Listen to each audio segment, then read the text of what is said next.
A ver, está en nuestros estudios Emilia Delfino, que es periodista de Perfil, porque ayer el diario Perfil publicó esta tapa, que ahora vamos a ver, que hizo mucho ruido, que tiene que ver con una denuncia muy fuerte del barco fantasma de Debido. Exclusivo, Debido contrató un barco fantasma para desviar pagos a Suiza.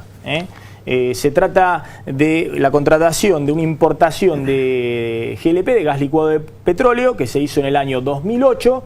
Se pagaron 57 millones de dólares y el barco todavía no llegó, todavía lo están esperando. Así es. Lo llaman el Perla Negra, ¿no? El barco fantasma de Piratas del Caribe. Hoy Debido salió a desmentir que en realidad no se pagó esa cifra. Y bueno, Emilia, gracias por venir. Está el doctor Ricardo Morenzán, porque hoy presentó una denuncia penal justamente sobre este tema que ya está siendo investigado en el Juzgado Federal de Claudio Bonadío. No, bueno, la de hoy recayó en Torres. No, la importación de gas en general le está investigando Bonadío. Claro. Las importaciones de gas, los sobreprecios de las compras con Venezuela, Trinidad y Tobago y otro destino, la investigaba Bonadío. Ahora la denuncia puntual la hizo Morenzán por este barco fantasma. ¿Cómo es la historia, Emilia? Bueno, este barco, como vos decías, fue bautizado por los propios funcionarios de NARSA, que es la empresa estatal de energía que fundó Néstor Kirchner al principio de su gobierno, como el Perla Negra. O sea, los propios funcionarios de NARSA le decían el Perla Negra. Los propios funcionarios de NARSA le decían el Perla Negra es el barco ese de Piratas del Caribe. Exactamente, el barco que desaparecía en el océano, digamos. Entonces, sí, un poco como dice Nicolás Gandini, que es el periodista que trabajó con nosotros en la investigación a fondo y que sabe muchísimo el tema energético.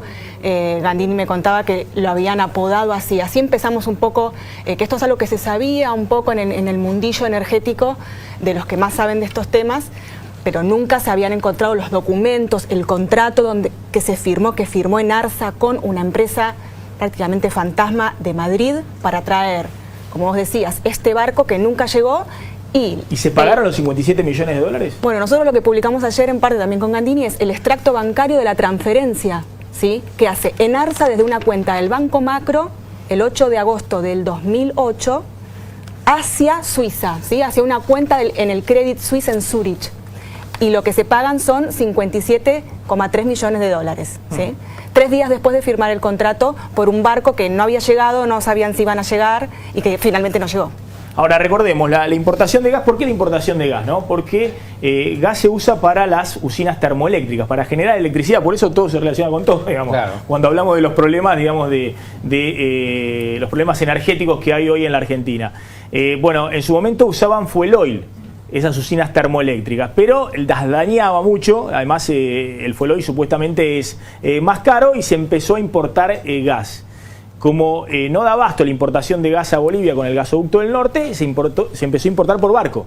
Exactamente. Se han importado gas de Trinidad y Tobago, incluso creo que también de Venezuela, y esta era una importación desde Rusia. Desde Rusia, sí.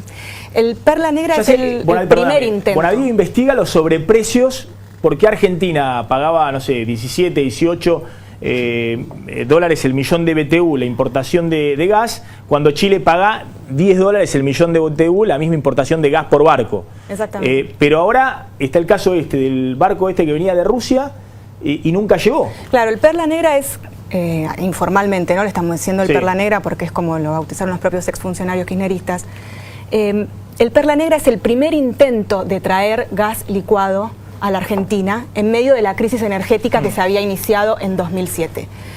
El contrato se firma en agosto del 2008 con esta empresa Contrater Consulting, que es una empresa que hasta en el registro comercial de Madrid la han intimado a que regularice su condición, porque primero es una empresa que no funciona, que nunca rindió balances, que nunca rindió cuentas, que está presidida por una persona casi ignota, digamos, un alemán. ¿Y a esa persona se le transfirieron los 57 millones de dólares? ¿Se hizo el contrato? Se hizo a nombre de esa empresa, sí, exactamente. ¿Qué es lo que pasaba en ese momento? Lo que se estaba tratando de hacer es, bueno, de hacer la primera importación de gas en medio de, digamos, lo que venía siendo la crisis energética del 2007. Se firma en agosto del 2008 este contrato y 2 meses después ENARSA lo rescinde. Ya había transferido la plata, ya había firmado el contrato, deciden rescindir el contrato y ahí ingresan los DROMI al negocio. ¿Cómo ingresan? La familia Dromi lo que hace con dos de sus empresas, Disan y Diligencia, Roberto Sí. Dromi, el ex ministro de Carlos Menem, y su hijo Nicolás, lo que hacen es comprarle el contrato a esta empresa radicada en Madrid, para que supuestamente iban a traer el gas de Rusia, cuando Rusia ni siquiera en ese momento estaba exportando gas licuado. Dromi, que a su vez era asesor de Debido. Exactamente. El ministro de Planificación. Siempre se lo señaló como uno de los principales asesores en estos temas del propio ministro, ¿no? Bueno, está acá el doctor Monarzán, que hoy presentó una denuncia penal, pero mirá el informe sobre el barco fantasma de Debido.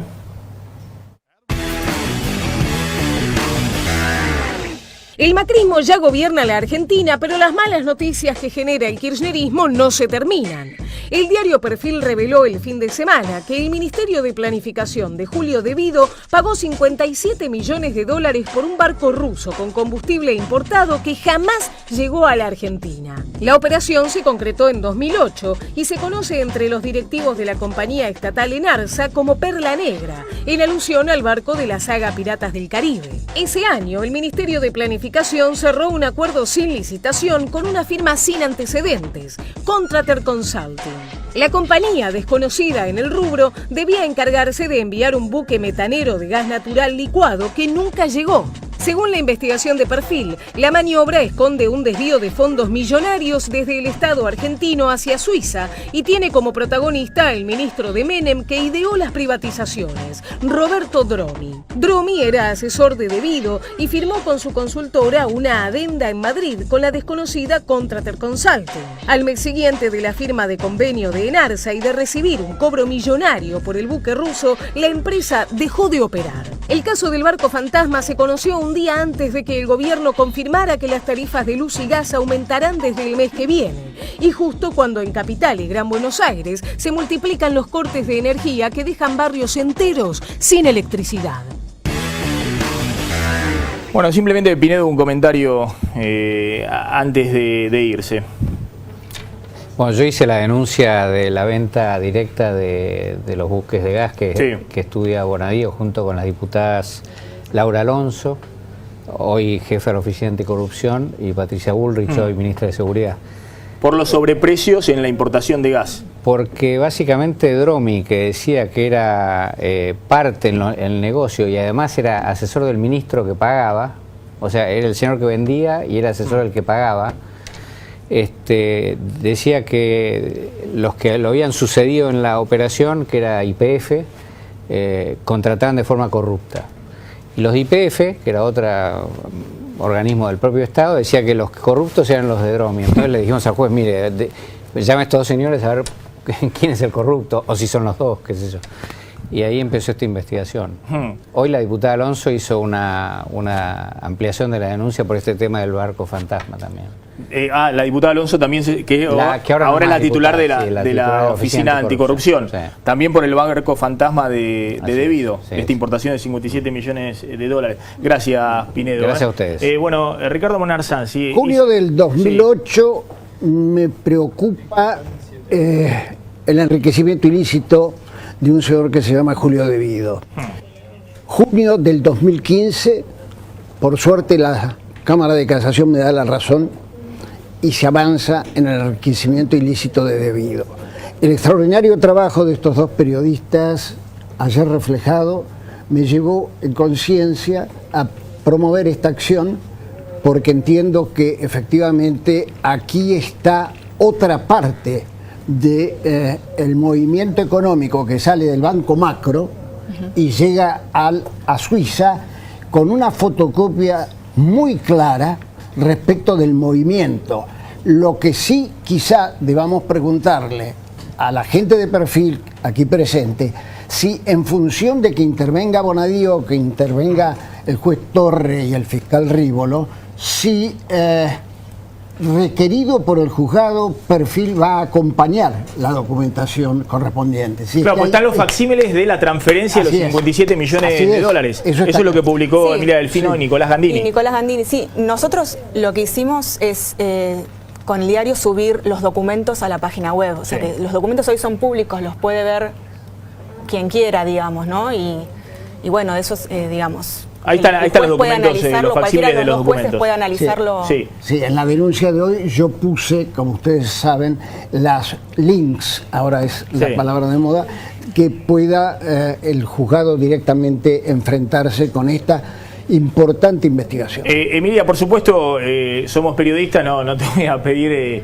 revelar la fuente, ni siquiera te lo va a pedir, supongo, el juez, pero se está discutiendo, de hecho lo discutió Macri con Massa, y creo que también con Massa lo discutió, creo, no sé si con Margarita Stolbizer también el viernes, la ley del arrepentido. Sí. Estaban viendo a ver si lo avanzaban por DNU o si mandaban en marzo una ley al Congreso que dé la posibilidad de que aquellos que estuvieron en la administración pública y que por ahí dicen, bueno, voy a colaborar porque si no vienen por mí, aporten información. Empieza a destaparse, ahora que se fue el kirchnerismo del poder, empieza a destaparse documentación desde propios funcionarios del Estado que antes, bueno, o porque estaban sometidos por sus jefes o porque miraban para otro lado no lo hacían. Nosotros veníamos siguiendo este tema hace casi un año. Primero tenés todo el proceso, como vos sabés, de conseguir los documentos y después de chequearlos, ¿sí? Hay el funcionario que firma el contrato, el ex funcionario de NARSA que firma el contrato tan polémico con Contractor Consulting, habló en ON con nosotros, habló particularmente con Gandini, y le reconoce, digamos, habla en ON sobre cómo era trabajar en ENARSA en ese momento y define a la empresa como una caja, ¿sí? Una caja de compras, es decir, una caja para hacer negocios, podríamos decir algunos, digamos. Entonces, bueno, ya hay alguien que... Antonini recordemos que en el 2008, pero fue el año 2008, en el 2008 detienen a Antonini Wilson viniendo aquí en Ezeiza o en Aeroparque. En Aeroparque era, en Aeroparque, en un vuelo privado, y venía con una valija de $800.000. El venezolano que venía en el mismo avión privado que distintos funcionarios de NARSA, y Ezequiel Espinosa, que era el presidente de NARSA, dependía de Debido. Una valija de $800.000 en efectivo, cash. Cuando vos hablás de una caja, es la idea de hacer contratos por los cuales después puede haber dinero en efectivo de retorno. Sí, las sospechas de sobreprecios. Antonini Wilson, el mismo día que entra, es recibido a la tarde en la Casa de Gobierno, con los presidentes presentes, ¿no? Esa es la historia de NARSA, es la caja. Yo creo que, con respecto a lo que vos preguntabas recién, me parece que siempre cuando hay cambios de ciclos políticos, las líneas intermedias que trabajaban en el Estado pierden un poco el miedo también, ¿no? Me parece que es el caso, por eso Nicolás Dromi habló con nosotros en ON también sobre este tema, y por eso el funcionario que firma este contrato también habló en ON y reconoció y apuntó directamente a Roberto Barata, que era la mano derecha del ministro Debido y quien, según él, manejaba todo lo que tenía que ver con esta caja. Bien, vamos a seguir el tema, pero evidentemente Monarsanz acá tiene que investigar entonces el juez federal Torres, y después hay que ver qué pasó con los $57 millones. Si efectivamente están allá, están en Suiza, se lo llevó teóricamente debía llegar a Bahía Blanca, ¿no? El barco debía llegar a Bahía Blanca, sí. Desde el 2008 y no llegó nunca. No. Bueno, en un contexto que, insisto, hay cortes de luz, claro. Hay una situación en la cual creo que el gobierno quiere declarar la emergencia energética, pero hay hacer todo un plan de ahorro de energía para el verano, para que no haya tantos cortes, y también va a pagar el costo político de descongelar tarifas y recortar subsidios. Pero además hay algo que me parece que es brillante en esta investigación. La cantidad de dólares que se han fugado por vía de la caja y por vía de este tipo de negocios... Del sector energético. Del sector energético hace que ciertas empresas se encuentren en la imposibilidad de trabajar, ¿no? Y que, por supuesto, mucha gente no pueda realizar contratos internacionales. No, el agujero del sector energético fue el guitaducto.